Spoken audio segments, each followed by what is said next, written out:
Okay, everybody, thanks for joining us today. Steve Dow here with Brandon Mcmillan, FLW Pro. Today, we are talking about the Flat Out Tungsten and some of the benefits. First of all, I'll go over some of the benefits that I know and love about the Flat Out Tungsten, tried and true, and why we came up with it and why we're doing it and why it's doing so well. And you're gonna shock the world on some stuff that you found out that went wrong. I hope so, anyway. Yeah, that went wrong with another tungsten that you had that blew my mind, and probably a lot of people out there. First of all, the fundamental basics of the Flat Out Tungsten: flat, no paint, no need for markers. It does not chip. It does not chip your line on the edges, which is where the razor sharp chips come from. That has been notorious for taking out braid, mono, anything you have.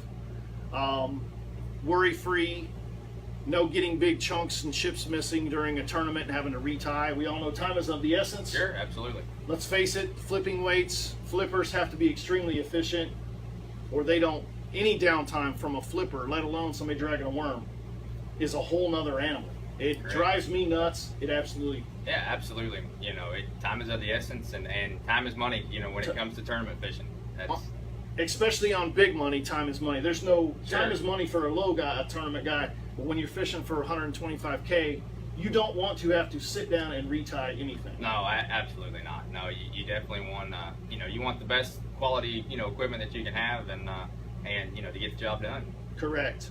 So there's the benefits of the Flat Out. The great price point, of course. No paint, no chip.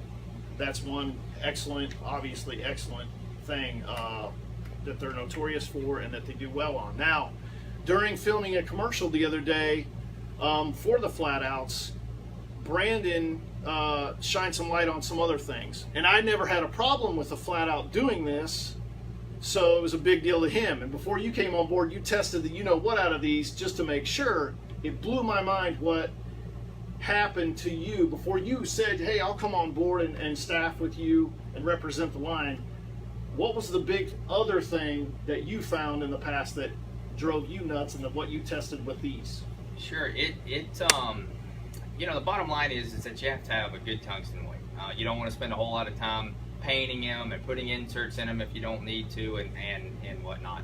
But really, what it boils down to is over the years, I've been accustomed to low quality tungsten weights, and I've always had to test them in this little line trick deal that we're gonna show here in a second, to make sure that they're all good. And before I came on board with you guys, I made sure that the little sample pack you sent me, I went through it 2 and 3 times to make sure that I was getting the best quality weights on the market, and judging by me coming on board, I believe that I have. But yeah, it's a pretty unique trick here. Took me a couple years to figure this out, and it definitely is a game changer for me. Now you had said, I could tell you the benefits just by you looking at this, but what sparked you to test it was something that was happening to you on the water. You told me something. Sure. During the 2011 tournament where you set the record on the lake right behind this house right now, here at Okeechobee in Clewiston. 111 pounds, 4 days, correct? It was 106 pounds 106. And change, and sad to say, not to be cocky or anything like that. Unfortunately, I broke off 5 times in the first 2 days of the tournament, and I didn't have any problems on day 3 or day 4. I think just by the grace of God, I got a good weight. Right. But yeah, it could have been 120, 125 pounds, and 5s becomes 7, 7s becomes big. Sure. Okay. I mean, I broke, like I said, I broke off 5 times the first 2 days of the tournament. And day 1, I had my fish by like 11 o'clock in the morning, and day 2, I had them by 9:30. So it wasn't like I was swinging on a whole lot of fish or anything. Gotcha. So to break off 5 times and less than 6 hours of actually game time, fishing time, was pretty disheartening. And and then it changed the way I fished the following 2 days. I lost one of the biggest fish I've ever hooked on the lake, because I limp wristed it, and I was trying to to baby it, Yes. And what it all boiled down to was was the rifling on the inside of a tungsten weight. Now, and you said that so you're going through this day and you're breaking off and you're having, like you said, you're going the limp wrist, you're going your baby and everything. So things are going through your mind and you're thinking, do I have bad braid? Is my eye, do I have a brand new eyelet? What's the problem? So it dawned on you in what day, and then what did you do to test the tungstens you had to seal the deal and make you realize what was going on? You know, unfortunately, it took me about a year or so after that to really get dialed into what it was, and I thought it was bad guides, you know, bad line, and sad to say, back then I was using 80-pound braid, and I changed every single night of the tournament. You know, and with 80-pound braid, that should be good for, you know, 6 months. You know, minimum shelf life 6 months on a reel. Right. But I was scared, and you know, and it finally kind of dawned on me, you know, one afternoon that, you know, maybe I should test my weights. You know, it's the only thing I really haven't tested. Yeah. And sure enough, it was an eye-opening experience. Okay. And yeah, go ahead. Yeah. So what we're basically gonna say, this blew my mind, and right now, like you alluded to, rifling is everything. So what we did was, and I came over to visit Brandon, and we demoed some stuff, and actually seen with my own eyes how bad the rifling was on some tungstens that were out there. It was buy for tungstens.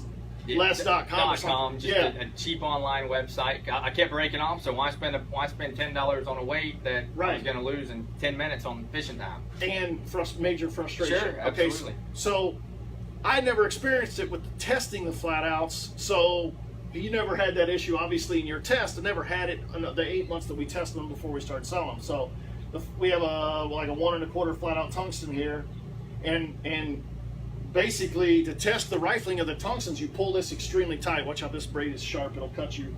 And we just basically turn it on 90-degree angle. We're grinding on this thing.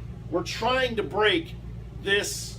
We're trying to cut or break or twist this braid. We're testing it. You're putting a lot more force on it there than what you would in a normal fishing condition. Correct. But you know, this is what you have to do to make sure that you have a good weight. Good call. Correct. Now I'm doing this so much that the tungsten is actually heating up in my hand, and I'm about ready to cut my finger off. So we twist it. Okay. You have small frayed. You don't have a bust, a cut. Once again, that is a maximum extreme test. Sure. Turning it 90 degrees on the edges, so the rifling is good. That's a good sign. So this is a tungsten. You had a batch of these tungstens. These are from 011 that you found out. This was straight from my hook box from that tour event, and I told you to pick one because it didn't really matter which one you picked. Right. It was gonna happen. And this was your last, like the last thing you could possibly check would be a tungsten. Sure, was this year. I never really thought tungsten was the greatest thing. It was relatively new, and it was smaller, it was heavier. You know, it was the best thing since sliced bread. It was way better than lead. You know, so it had to be. Couldn't have been the weight. Right. And again, you just take it, hold the tight line, and just pull it, and it just frays it right into. That was 3. and cuts it. I mean, three pulls, and the first one about cut my finger off because I wasn't paying attention. So really, it was about 2 pulls to do it, and that was amazing. And you think that you're not going to put that much pressure on your weight, underneath normal conditions, but you do. Everybody flips in there, gets a bite, and sets up, and you come back with nothing, and your weight flies over your head in tight lines. That basically all I had to do, and is cut through the insert, and that's what was happening almost instantly on your hook sets. Exactly. These weights here even had a plastic insert in them. And you think that an insert opposed to an insert-free weight would be better just because it's it's got a little, it's like having extra insurance on top of your your insurance in addition to it, but what it was is the reason why it had an insert is because it wasn't properly rifled out inside. Correct. So as soon as it cut the insert and your braided line touched the tungsten metal, it was over with. It was a done deal. Wow. So blew my mind. Once again, we never had an issue with them, so it never brought to my attention. When you told me that, I was shocked. So not only do we have, if this was a painted tungsten and we had a chip, that's one knife against us, which is the last thing you want. Then the rifling itself did it. And what could have been, hey, you got the record and everything. What could have been, when you told me that, it was shocking because once again, a 5 becomes a 7. That 7 Sure. could have been a 9. Sure. I mean, scary. yeah, it could have been. It worked out in the end. Luckily, yeah. like I explained to you earlier, the weight that I used the last 2 days of the tournament, You got lucky. I got lucky. It falls into, like my old man used to tell me, when it's your time to win, it's your time to win. Yeah. And it was my time, and I just happened to grab a good weight, and It didn't have worked. bad rifling, and, Sure. and you set up. Yeah, it was amazing. probably down a little bit. It was made on a Tuesday instead of on a Friday when everyone was ready to get off and go home. There you go. But Amazing. But yeah, it really is amazing to see what a good high quality weight does, and and the difference between that and your average run of the mill. Winning and losing. Right. Exactly. I mean, you won. That's great.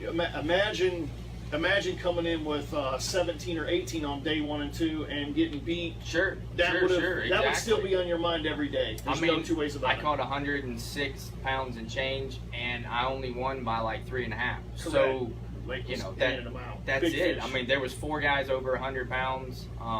Correct. So any one of those fish were key, that I had to catch, and luckily, like I said, it was my time to win. But man, what could have been if I'd have just knew what I knew now? Push that record out a little further. For everybody else. Exactly. It might have made it a little tougher, but yeah, it was still it was a neat deal, neat trick. Oh, absolutely. And how you found it out? You went through testing and everything, twisting line, guys. If you have this issue, man, Brandon was at the, he's fishing for 125, and this could hurt you at any given Sure. BFL, FLW club tournament. It doesn't matter. Make sure this doesn't happen to you. The flat outs don't have the issue. The benefits are endless. Now, another benefit that he just brought to our, on a massive stage, brought to our attention, man, unbelievable. It shocked me. Brandon, thanks for explaining that to people, the demo. Sorry about that 2 foot of line we got there we used up. I'm sure your line guy will help you out on that. Yeah, I apologize. absolutely. Anyway, then we're signing off. Brandon McMillan, FLW Pro, Steve Dial here with the Flat Out Tungstens Bass Addiction Gear. Thanks for talking with us today and giving us some tips on this. Amazing stuff. Appreciate it. Thank you. Thank you.